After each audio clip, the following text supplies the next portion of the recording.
Alright, it's January 2nd, off to work. I love driving into the rising sun. Oh, yes. Oh, please, blind me. Love that. So pretty much every morning when I get up, I'm now in the routine of coming downstairs with my laptop and sitting in front of the fire while I have a cup of coffee to wake up, and then on my laptop I kind of check up on the daily things. Like I check in on YouTube to see which of my videos have gone worldwide viral. Not yet. Check my email. I check the NASDAQ to see what's happening in pre-market trading. I check Yahoo News to see what our president has tweeted out to the world lately. You know these rent-to-own schemes? When you go into a store and you're able to get your whole living room set or bedroom set or whatever furniture, washing machine, dishwasher, television, whatever it is, you can take it home today and pay for it over time. And some people consider the stores that sell/rent this stuff to be very predatory and unethical. Because of course, if you're going to go in for one of these schemes, you're going to end up paying 2 to 3 times what that item is worth over time. You're going to end up paying way, way, way more than it would cost if you could just buy it outright. Now, of course, the point is, you can't buy it outright. You don't have the money. But you can afford $5 a week for years to get that item into your home now. So, of course, I was watching a documentary about that the other day. These businesses are predatory in that they're taking advantage of people's lack of mathematical expertise and understanding, and they don't necessarily explain everything that they're supposed to explain up front, or they explain it really, really quickly, and people think they understand it. They sign on the dotted line and they don't understand it. They don't really get how ridiculous these schemes are. I left this comment saying, well, if you can afford to pay £5 a week for 2 to 3 years to get that new computer in your home today, well then you can afford to save £5 a week for 1 year and then just buy the computer outright after a year, and you will obviously be paying a lot less if you don't get your computer for a whole year.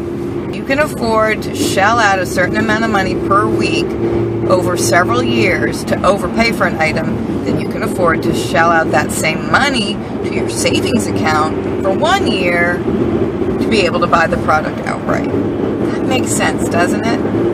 So then somebody responded to my comment and said, like, how could you possibly side with these evil, predatory companies that victimize poor people who are just trying to get their basic necessities met and who are just begging for scraps? And I was like, hold on, sister. I'm not siding with the predatory companies at all. I am totally and 100% on the side of the people. But I want people to make smart, informed choices. And we're not talking about what I would consider basic necessities. Perhaps that's where we differ. I don't believe a TV or a computer is a necessity. Maybe because I'm old. I did grow up with TV. TV had been invented by the time I was born, I assure you. I did not grow up with computers. Maybe younger people nowadays consider those necessities. They think you actually have to have a computer in your home. No, you don't. You can go to the library and watch me on their computers. You don't need a flat screen TV. I would say in the last 2 years, we have picked up at least 20 TVs that people put out by the side of the road for the trash man to take on garbage day. People throw away their old TVs that still work, by the way, because we test them out. The big TVs with the big back that are really, really heavy.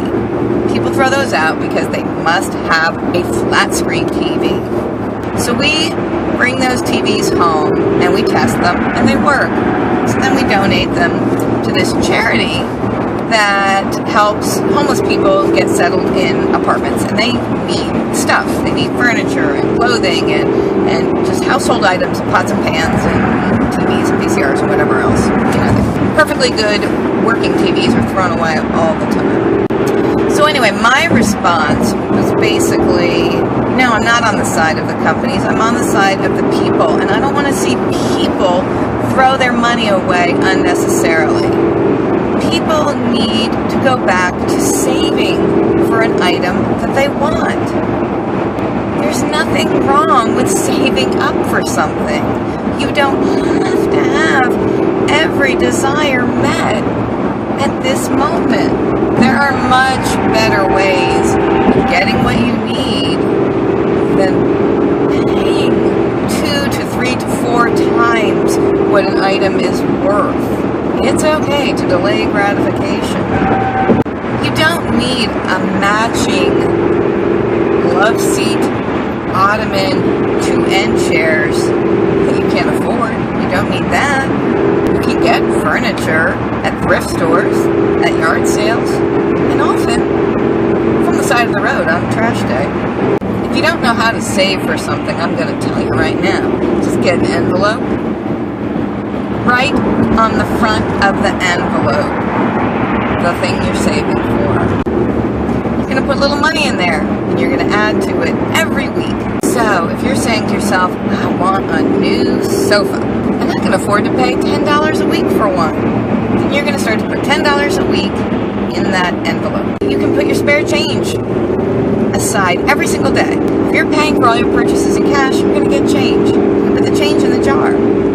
I'm almost at work. Yay. Don't rent to own. Know your necessities from your wants, your desires of the moment. Be creative about different ways to meet your desires, because there are much cheaper ways than renting to own and buying something new. Learn to save for something. Learn to save over time. It's fun. Do it just for practice. Well, this was fun. Talk to you later. Bye-bye.